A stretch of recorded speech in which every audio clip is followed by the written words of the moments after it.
عيلة كنزي ستارز، ازيكم عاملين ايه؟ يا رب تكونوا بخير. النهارده هجرب معاكم ستيك ايس كريم من فرايداي، نوع جديد اللي هو دبل شوكليت.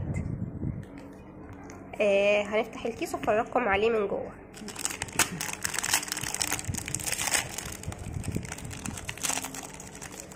متحمسه قوي ان انا اجرب النوع ده.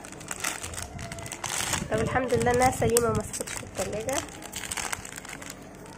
بسم الله ما شاء الله ما شاء الله.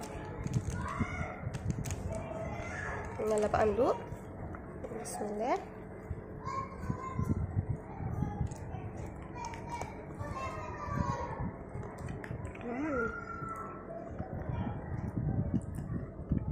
طعمها حلو.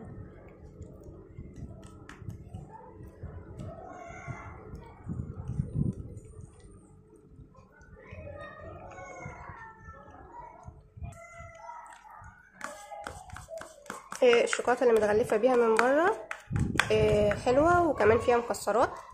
من جوه ايس كريم شوكولاته، والنص التاني ايس كريم فانيليا زي ما انتم شايفين اهو شكلها من جوه، وطعمها حلو.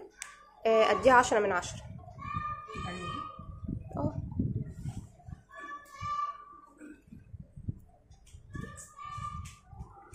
على العموم ده كان فيديو النهارده، يا رب يكون عجبكم. الفيديو طبعا صغير كده وخفيف، ريفيو سريع. طبعا ما تنسوش تكتبوا لي تحت في كومنت حابين اعمل لكم فيديوهات عن ايه تاني، واهم حاجه ما تنسوش تشتركوا في القناه وتفعلوا الجرس عشان اول ما ينزل فيديو يوصل لكم على طول وما يفوتكوش اي فيديوهات من فيديوهات كنزي ستارز. كمان ما تنسوش اللايك الجميل، وسيبوا لي كومنت جميل زيكم. اشوفكم على خير ان شاء الله في الفيديو الجاي، وبحبكم وبعدد نجوم السماء. مع السلامه.